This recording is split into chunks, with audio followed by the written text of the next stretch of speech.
नमस्कार, मेरा परिचय विनीत त्रिपाठी है और आप नव भारत टाइम्स देख रहे हैं। एक तरफ शांति की पैरोकारी और दूसरी तरफ डिपार्टमेंट ऑफ वॉर।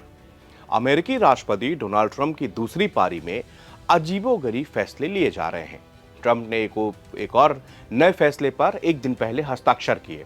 अमेरिकी राष्ट्रपति डोनाल्ड ट्रंप ने रक्षा विभाग यानी कि डिपार्टमेंट ऑफ डिफेंस का नाम बदलकर डिपार्टमेंट ऑफ वॉर रखने का आदेश दे दिया है। इस पर उनके कार्यकारी आदेश में दस्तखत कर दिए हैं। ट्रंप ने ओवल के अपने दफ्तर में रीब्रांडिंग की जानकारी दी। उन्होंने कहा कि मुझे लगता है कि नया नाम जीत का संदेश देता है। दुनिया की मौजूदा स्थिति को देखते हुए ये नाम कहीं ज्यादा सही है। जैसे ही ये जानकारी सामने आई तो बाहर लोगों ने इसमें तरह तरह की प्रतिक्रियाएं देनी शुरू कर दी। लोगों का कहना है कि एक तरफ तो ट्रंप पूरी दुनिया में शांति का राग अलाप रहे हैं, कई देशों की मित्रता करवा रहे हैं, युद्ध रुकवा रहे हैं, दूसरी तरफ वो पेंटागन का नाम बदलकर डिपार्टमेंट ऑफ वॉर रखकर क्या संदेश देना चाहते हैं, यानी आप दुनिया भर को अपनी ताकत दिखा रहे हैं। अमेरिका सुपर पावर कंट्री है, नो डाउट। अमेरिका की अर्थव्यवस्था पूरी दुनिया में नंबर 1 है, नो डाउट। ये बात सभी जानते हैं, लेकिन ट्रंप अब इसकी रीब्रांडिंग करना चाहते हैं, मतलब इस चीज को बेचकर और इसके एवज में अपने मन से और अपने हित में फैसले करवाना चाहते हैं। डोनाल्ड ट्रंप ने शुक्रवार को पेंटागन का नाम बदलकर डिपार्टमेंट ऑफ वॉर करने का एक कार्यकारी आदेश पर हस्ताक्षर किए। उन्होंने ओवल ऑफिस में पत्रकारों से कहा कि दुनिया की मौजूदा स्थिति को देखते हुए मुझे ये नाम बहुत ज्यादा उपयुक्त लगता है। आदेश पर हस्ताक्षर करने से पहले ट्रंप ने कहा कि मुझे लगता है कि यह नाम बहुत ज्यादा इंपॉर्टेंट है, खासकर अभी जब दुनिया की मौजूदा स्थिति को हम देख रहे हैं तो ऐसे में यह नाम रखना बहुत जरूरी भी है। CNN की एक रिपोर्ट के मुताबिक इस आदेश को सभी पेंटागन के अंदर आने वाले ऑफिस, सचिव, डिपार्टमेंट सभी तक पहुंचा दिया गया। इस आदेश का पालन भी शुरू हो चुका है। अब नए आदेश के मुताबिक वॉर सेक्रेटरी, वॉर डिपार्टमेंट और वॉर डिप्टी सेक्रेटरी जैसे पद होंगे और उनको वैसे अधिकार दिए जाएंगे। पेंटागन के अधिकारियों ने रक्षा सचिव पीट हेग्सेथ के कार्यालय के बाहर लगे साइनेज को भी बदल दिया है। विभाग की वेबसाइट भी बदल गई है।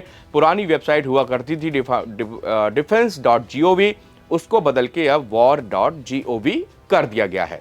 यहां पर सबसे ऊपर लिखा गया है अमेरिकी वॉर डिपार्टमेंट, और रक्षा विभाग का जो शॉर्ट नेम था DOD यानी डिपार्टमेंट ऑफ डिफेंस, उसको भी कई जगहों पे जहां जहां पर ये टाइटल था अब उसको DOW यानी डिपार्टमेंट ऑफ वॉर से बदल दिया गया है। ओवल ऑफिस में राष्ट्रपति के साथ शामिल हुए हेग्सेथ ने कहा कि नाम परिवर्तन सिर्फ नाम बदलने के बारे में नहीं है, बल्कि ये पुनर्स्थापना के बारे में है। हेग्सेथ ने कहा कि सेना सिर्फ रक्षा के लिए नहीं बल्कि आक्रामक रुख अपनाएगी, और नाम परिवर्तन से यह भी जाहिर होता है कि देश सिर्फ रक्षकों के लिए नहीं बल्कि योद्धाओं को भी तैयार करेगा। हालांकि जारी आदेश में यह माना गया कि इस बदलाव को स्थानीय बनाने के लिए ट्रंप को कांग्रेस की जरूरत पड़ेगी। ट्रंप ने शुक्रवार को कहा कि उन्हें इस बारे में अनिश्चितता है। 1789 में ब्रिटिशों से स्वतंत्रता मिलने के बाद से लेकर सेकेंड वर्ल्ड वॉर तक अमेरिका में युद्ध विभाग था। तत्कालीन राष्ट्रपति जॉर्ज वाशिंगटन के दस्तखत के बाद में ये युद्ध विभाग अस्तित्व में आया था। पेंटागन के ऑफिशियल डेटा के मुताबिक युद्ध विभाग अमेरिकी सेना, नौसेना और मरीन कॉर्प्स की देखरेख करता है। हालांकि एक दशक के बाद नौसेना और मरीन अलग अलग हो गए। फिलहाल रक्षा विभाग में सेना, नौसेना, मरीन कोर, वायुसेना, स्पेशल फोर्सेस शामिल हैं। इनमें सभी का इतिहास युद्ध विभाग से अलग है। युद्ध विभाग सिर्फ सेना की देखरेख करता था, जबकि नौसेना के लिए भी एक अलग विभाग बना है। विभागों के इस बंटवारे को पूर्व राष्ट्रपति हैरी ट्रूमैन और अन्य सैन्य नेताओं ने एक रुकावट के तौर पर देखा था। उन्हें लगा कि इससे द्वितीय विश्व युद्ध के दौरान अमेरिकी अभियानों में बाधा डाली। ट्रूमैन ने तर्क दिया कि 1941 में पर्ल हार्बर में बमबारी को रोकने में विफलता भी इसी का हाथ था। साल 1947 में राष्ट्रीय सुरक्षा अधिनियम पेश किया गया। इसके तहत सेना, नौसेना और वायुसेना को एक विभाग और एक कैबिनेट सचिव के अधीन कर दिया गया। उस वक्त इसे नेशनल मिलिट्री एस्टेब्लिशमेंट कहा जाता था, लेकिन जल्द ही इसका नाम बदलकर डिपार्टमेंट ऑफ वॉर कर दिया गया। ट्रंप ने अमेरिका के पहले और दूसरे विश्व युद्ध की जीत के बाद सैन्य असफलताओं को लेकर भी टिप्पणी की है। उन्होंने कहा कि इन असफलताओं के वजह रक्षा विभाग का नाम था। ट्रंप ने कहा कि हम हर युद्ध जीत सकते थे, लेकिन हमने राजनीतिक रूप से सही या जागरूक रहना चुना। ट्रंप इस रीब्रांडिंग के जरिए अपने दूसरे कार्यकाल में दुनिया भर में अपनी शक्ति का प्रदर्शन कर रहे हैं। उनका यह फैसला make America great again policy का हिस्सा है। ट्रंप की शिकायत थी कि मौजूदा नाम बहुत डिफेंसिव है। उन्होंने कहा कि मैं सिर्फ रक्षा नहीं करना चाहता, मैं रक्षा चाहता हूं लेकिन आक्रामक भी बनना चाहता हूं। दरअसल मुझे ऐसा लगता है कि ये ख्याल जब ट्रंप के जहन में तभी आया होगा जब उन्होंने चीन की विक्ट्री डे परेड देखी। चीन की विक्ट्री डे परेड जितनी विशाल थी, उतना ही एक सीधा मैसेज अमेरिका को देना था कि अब दुनिया को सुपर बॉस, अब चीन उस पद पर अपनी जोर आजमाइश करने लगा है।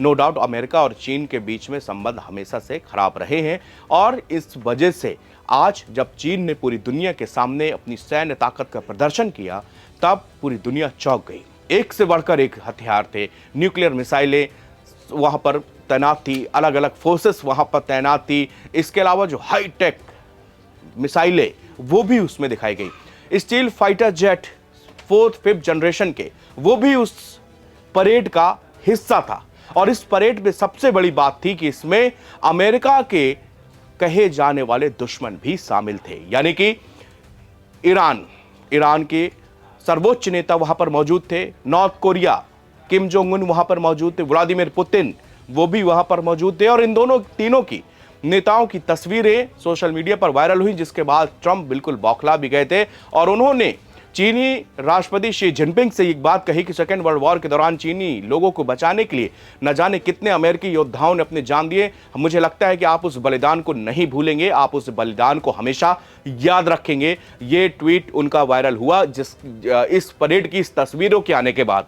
एससीओ समिट के दौरान भी अमेरिका को वो तस्वीरें बिल्कुल रास नहीं आई, जिसमें से पुतिन, शी जिनपिंग और मोदी तीनों एक साथ कई बार बातचीत करते नजर आए। पुतिन के साथ में गाड़ी में बैठते हुए पीएम मोदी ने तस्वीर पोस्ट की। 45 मिनट के दौरान दोनों नेताओं की बातचीत हुई, रिश्तों पर बातचीत हुई, द्विपक्षीय वार्ता की गई और उसके बाद में एक सीधा साफ भारत की तरफ से मैसेज दिया गया, जिसमें से कोई इफ बट नहीं था कि अमेरिका चाहे लाख कोशिश कर ले या दुनिया लाख कोशिश कर ले, भारत और पुतिन के बीच में जो संबंध है, जो दोस्ती है, वो टूटेगी नहीं और हर हाल में बरकरार रहेगी। इसके बाद अमेरिका की घबराहट बढ़ गई और अब इस नाम के पीछे भी तर्क यही दिया जा रहा है कि जो डिपार्टमेंट ऑफ वॉर यानी कि युद्ध का एक आपने विभाग अलग बना दिया। जो कभी रक्षा विभाग हुआ करता डिफेंस, लेकिन उनको लगता है कि ये बहुत कमजोर साबित होता है, क्योंकि हम केवल रक्षा नहीं करेंगे, हम योद्धा तैयार करते हैं और हम युद्ध के लिए हमेशा तैयार रहेंगे।